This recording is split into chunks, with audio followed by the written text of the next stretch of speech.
Hardhat's all about showing up to play hard, doing what it takes to win. If you want to cement legacy, win another. He's your third center. You don't want to pump him up too much, but it's hard not to. This is maybe the most I've ever agreed with you.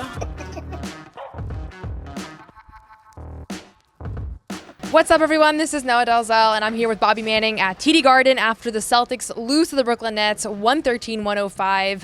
They're back to 500. It was nice while it lasted when they were an above 500 team. And this was a weird game. I feel like nobody had great answers post-game for why they lost this one, but some clarity from Jaylen Brown about just the effort not being there, and Fernie Simons seemed to kind of insinuate the same. And when you look across the board, you got some pretty okay performances from players across this group. I thought Jordan Walsh was good tonight. I thought Jaylen Brown was good when he was out there. Obviously, the foul trouble hurt them. And Fernie Simons had maybe his best game of the season, or one of them. I thought he just had a good overall game. But when you look at the box score and also just watching this game, there's one guy that stands out that just continues to struggle, and that's Derrick White, who only had 6 points on 2 of 13 shooting. And it's not just the threes. It's just feels like it's kind of everything right now. But what comes to mind when you think about Derrick's performance both tonight and just kind of how the season's been going?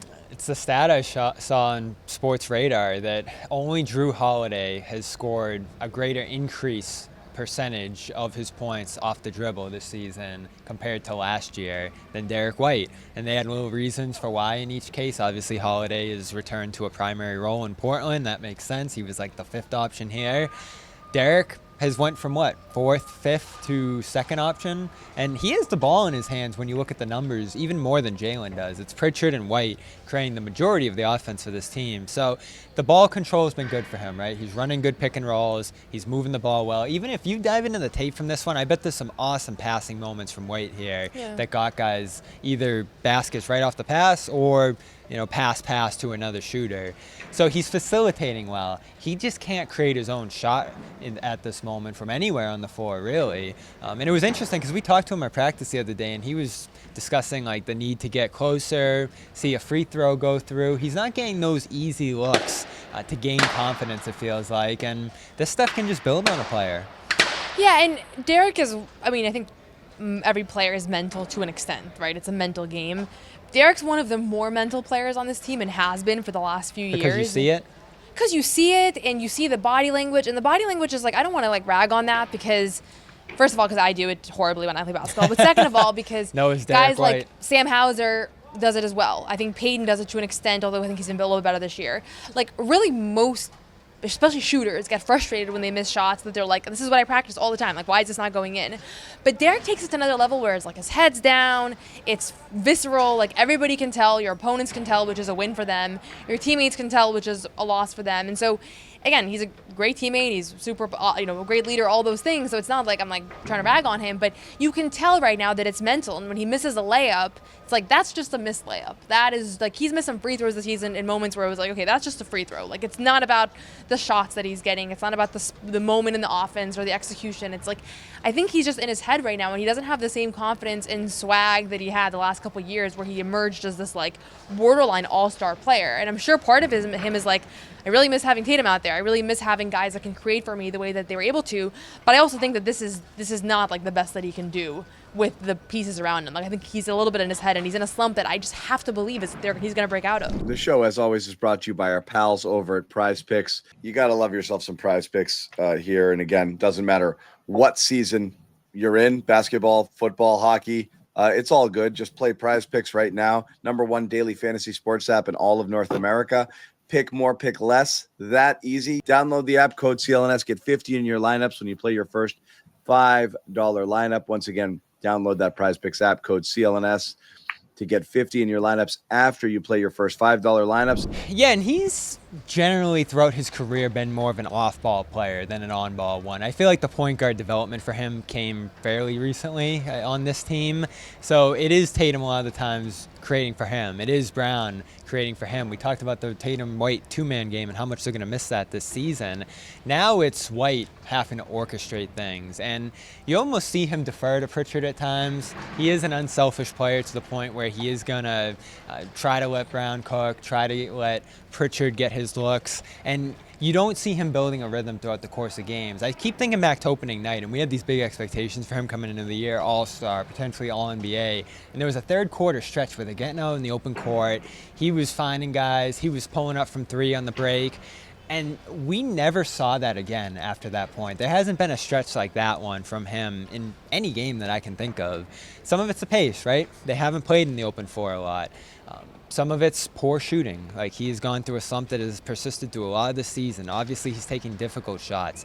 But they haven't put him in a position to, one, make a free throw, as we mentioned, get an easy look from there, or get point-blank looks at the rim. And I think a lot of that's that they haven't turned defense and offense. And he's defending, right? He's filled up the box score on the defensive end. Perplexing season from him, really.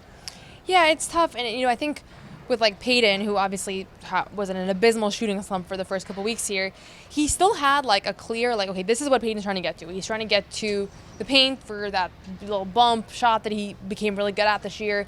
Jalen, obviously, it's very clear what he's trying to get to. Different guys on the roster, I'm like, okay, offensively, it might not be easy. It's actually not easy. It's hard right now. But there's some clarity around, what it is they're going for. I don't know what's Derrick's biggest comfort zone right now. In general, the floater is his bread and butter. That sometimes that nice kind of right-handed drive that he has to the basket, that's something that he's had a lot of success with. But it doesn't feel like there's anything right now that is trying to snap him out of it or bring him back into feeling confident and feeling good. And the way he reacts to his own mistakes right now kind of seems to indicate that. He's just so frustrated.